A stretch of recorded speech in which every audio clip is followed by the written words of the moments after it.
하나님 나라의 씨 이러한 제목으로 같이 은혜를 나누겠습니다. 누가복음 8장 15절 좋은 땅에 있다는 것은 착하고 좋은 마음으로 말씀을 듣고 지켜 인내로 결실하는 자니라. 본문에서 예수님은 하나님 나라의 사역을 농부가 씨를 뿌리는 것에 비교하고 있습니다. 열매를 맺고 구원하기 위해서 하나님의 말씀에 대한 어떠한 태도를 가져야 할 것을 가르치시고 계십니다. 예수님의 복음 사역의 성격을 설명하고 우리로 하여금 용기를 주고 복음을 전하는 데 있어서 인내하며 나아가야 할 것을 말씀하고 있습니다. 비유에서의 예수님의 말씀을 주의 깊게 살펴보십시다. 첫째로 예수님은 그분의 동역자들과 함께 복음을 선포하였습니다. 이제까지는 그분의 복음에서 예수님의 사역을 몇 장에서 자세히 묘사하고 있습니다. 예수님은 반복해서 하나님의 말씀을 가르치고 계십니다. 예수님은 병든 자를 치유하시고 귀신을 쫓아내시고 죽은 자를 살리셨습니다. 예수님은 제자들을 부르시고 예수님처럼 훈련시키셨습니다. 예수님의 이 위대한 능력의 원천은 그분의 세례 받으실 때 그분 위에 내리신 성령님이십니다. 예수님의 사역은 또 영원하신 하나님이 성육하신 영원한 존재로부터 오신 것입니다. 성육신하신 예수님으로부터 오시는 것입니다. 예수님은 어느 곳에 계시든지 그곳에는 하나님의 나라가 있었습니다. 예수님 안에 있는 믿음을 가진 자는 치료와 구원의 능력을 체험하였습니다. 누가복음 8장 1절에 이후에 예수께서 각 성과 촌에 두루 다니시며 하나님 나라를 반포하시며 그 복음을 전하실세 12 제자가 함께 하였고 예수님은 가만히 앉아서 사람들이 자신에게 오기를 원하시지 않으시고 전도 여행을 계속하신 것을 볼 수 있습니다. 예수님은 도시와 읍과 면과 동을 여행하시면서 복음을 전파하였습니다. 예수님은 이스라엘의 모든 사람들이 복음을 듣기를 원하셨습니다. 이것이 바로 예수님의 마음의 간절한 소원이었습니다. 예수님의 주요한 일은 하나님 나라를 선포하는 데 있었습니다. 이 복음은 약속한 메시아로서 예수님을 세상에 보내시는 것입니다. 예수님은 죄와 죽음 문제를 영원히 해결하시고 마귀를 물리치신 하나님의 왕이십니다.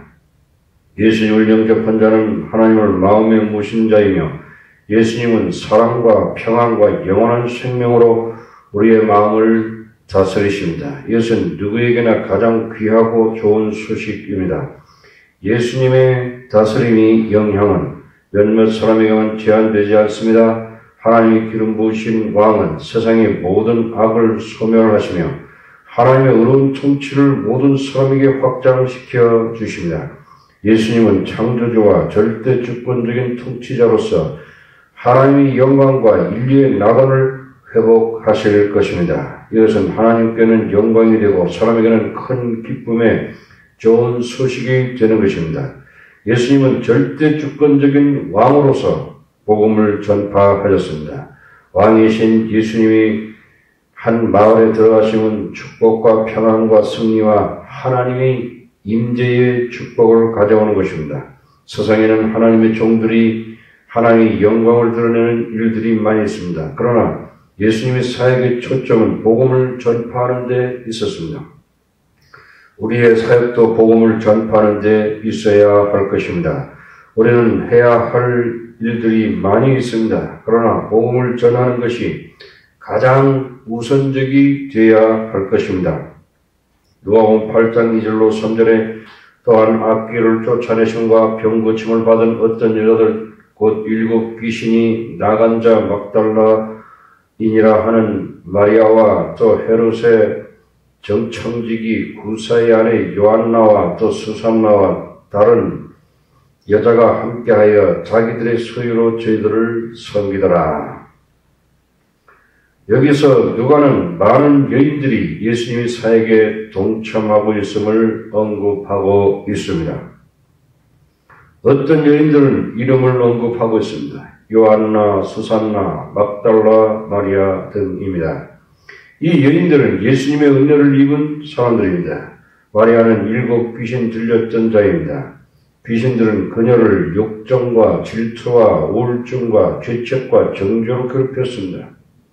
막달라는 이 땅에서 지옥을 체험하였습니다. 그녀는 겉모습은 아름다웠으나 안에는 악마의 힘에 의한 분노로 가득 찼습니다.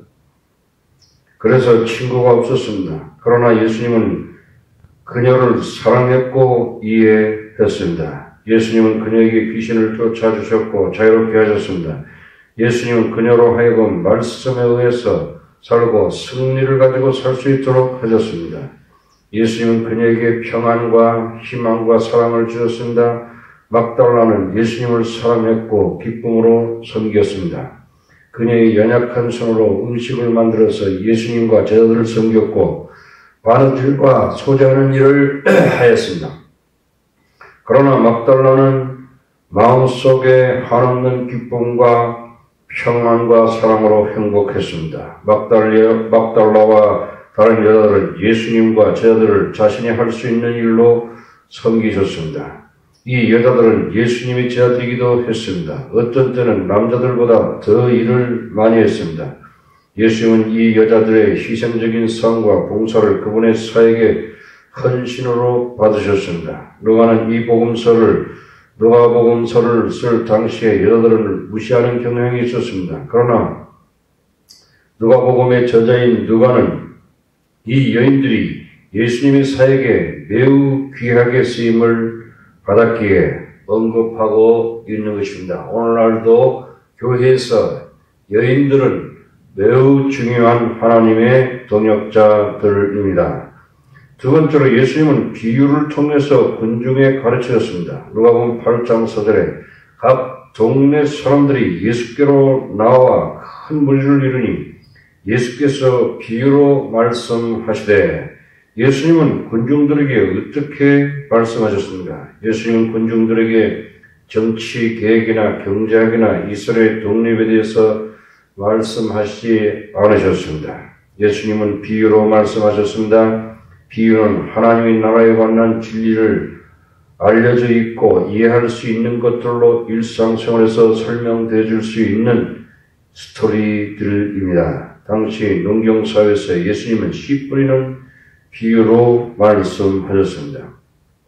누가복음 8장 5절로 8절에 씨를 뿌리는 자가 그 씨를 뿌리러 나가서 뿌릴새 더러는 길가에 떨어짐에 밟히며 공중의 새들이 먹어버렸고 더러는 바위 위에 떨어짐에 났다가 습기가 없으므로 말랐고 더러는 가시떨기 속에 떨어짐에 가시가 함께 자라서 기운을 막았고 더러는 좋은 땅에 떨어짐에 나서 100배의 결실을 하였느니라.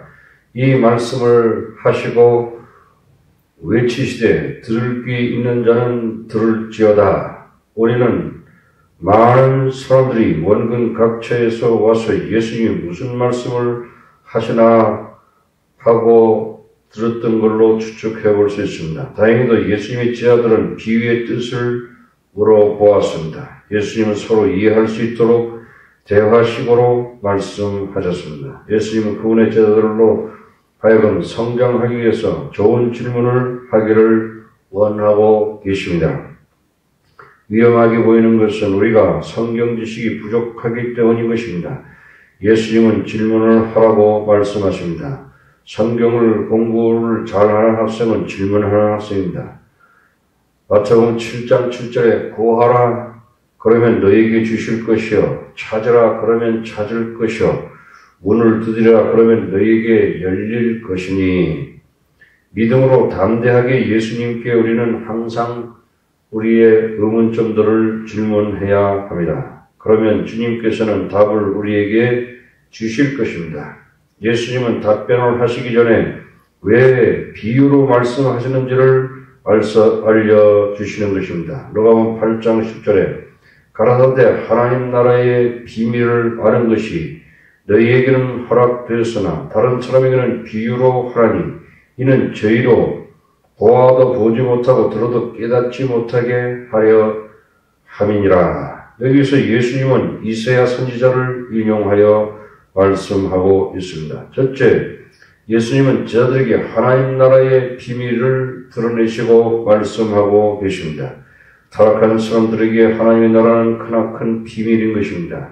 로마서 16장 25절로 26절에 나의 복음과 예수 그리스도를 전파함은 영세전부터 감추었다가 이제는 나타내신 바 되었음에 영원하신 하나님의 명을 쫓아 선지자의 글로 말미암아 모든 민족으로 믿어 순종케 하시려고 알게 하신 바 그 비밀의 계시를 쫓아 된 것이니 이 복음으로 너희를 능히 견고케 하실 까지 말씀하고 있습니다. 에베소 3장 3절에 곧 계시로 내게 비밀을 알게 하신 것은 내가 이미 대강 기록한 것 같으니 이것을 읽으면 그리스도의 비밀을 내가 깨달은 것을 너희가 알 수 있으리라.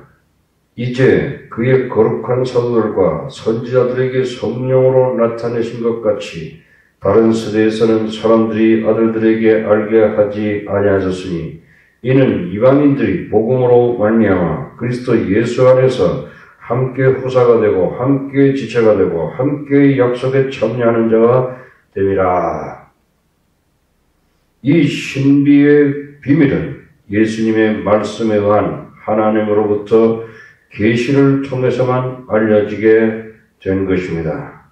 그 비밀은 과학적인 방법이나 이성을 통해서 알려지지 않습니다. 그것은 돈으로 살 수 있는 것이 아닙니다. 그것은 계시에 의해서만 알려지는 것입니다. 바로 계시의 지식입니다. 니고데모는 성공적인 바리새인이었지만 하나님의 나라에 대한 비밀을 알 수 없었습니다. 세상에서 현명하고 배운 사람들에게는 감춰진 비밀인 것입니다. 예수님께 겸손하게 믿음으로 나올 때 예수님이 누구이신지와 하나님의 나라의 비밀을 알게 되는 것입니다. 예수님은 은혜로 사람들을 부르십니다. 사람들은 믿음과 순종으로 응답합니다. 제자들은 예수님과 함께 살고 사역하고 개인적으로 예수님을 알았습니다. 이 비밀을 알게 될 때 예수님과 함께 개인적으로 관계를 가질 수 있습니다. 예수님은 이 비밀을 그분의 친구들과 나누기를 원하고 계십니다. 아멘, 할렐루야.